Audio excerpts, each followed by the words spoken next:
اس سے پہلے کہ مجھے موت آ جائے، اس سے پہلے کہ میں مارا جاؤں، اس سے پہلے کہ میں کسی فیکٹری میں زندہ جل مروں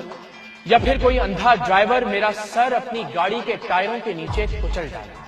اس سے پہلے کہ ٹارگٹ کلنگ کے نام پر میرا چہرہ گولیوں سے چھلنی کر دیا جائے یا پھر مجھے اغوا کرنے کے بعد میرے جسم میں ڈرل مشینوں سے سوراخ کیے جائیں، میرے زخموں میں نمک بھرنے کے بعد مجھے اذیتناک موت کے حوالے کر دیا جائے، اس سے پہلے کہ کسی پروگرام میں ہاتھ باندھ کر نماز پڑھتا ہوا دیکھ کر مجھے سنی سمجھ کر مار ڈالا جائے یا پھر میرے نام کی وجہ سے مجھے شیعہ سمجھ کر قتل کر دیا جائے، اس سے پہلے کہ اپنے ہی پہاڑوں سے داغا گیا کوئی راکٹ، کوئی میزائل میری روح کو میرے جسم سے الگ کر دے یا پھر اپنا ہی کوئی ادارہ، اپنی ہی کوئی جماعت، اپنی ہی کوئی تنظیم مجھے ولی خان بابر یا سلیم شہزاد کی طرح خون میں نہلا دے، اس سے پہلے کہ میں کسی اجتماع میں کسی خودکش حملہ آور کے انتقام کا نشانہ بن جاؤں یا پھر کسی اجتماعی نماز جنازہ کو شرپسندوں کا اکٹھ سمجھ کر ہونے والی بمباری کا،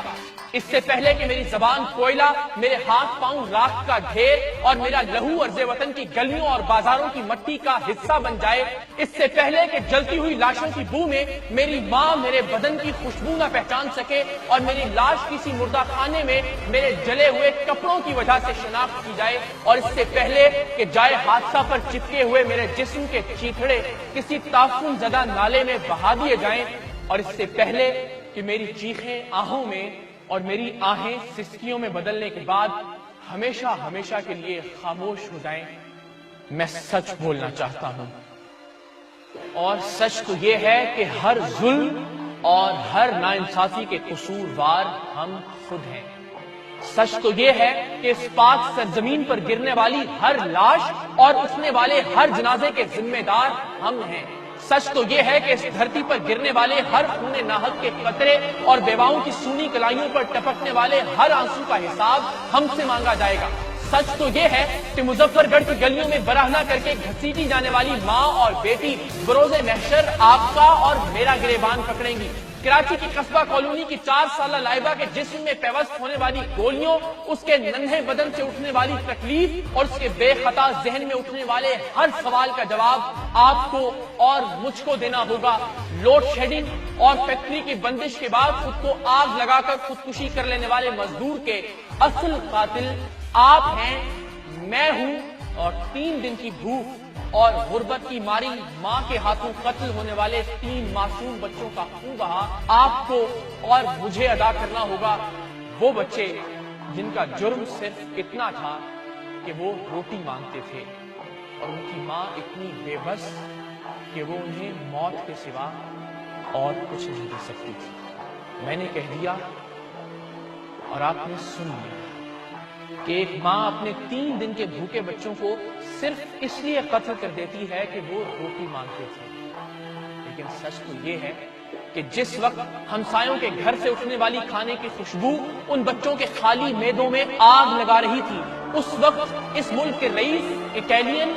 اور چائنیز کھانے کھا رہے تھے، جس وقت وہ ماں اپنے کانپتے ہاتھوں کو فولاد بنا رہی تھی، اس وقت اس ملک کے حکمران رائونڈ اور سرے محلات تعمیر کر رہے تھے، جس وقت وہ ماں اپنے 3 دن کے بھوکے بچوں کے گلوں پر چھری چلاتے وقت ممتا کا کلیجہ قربان کر رہی تھی، اس وقت اسی ملک کے بچوں کے عقیقوں پر 50 بکروں کی قربانی کی جا رہی تھی، اور جس وقت وہ 2 مہینے کا معصوم اپنے ہی لہو میں تر گرم چھری کا لمس محسوس کر رہا تھا، اس وقت اس ملک کے ناسور لاکھوں کی شراب انڈیل رہے تھے، ان کے گھوڑے مربے اور ان کے کتے پیزا کھا رہے تھے،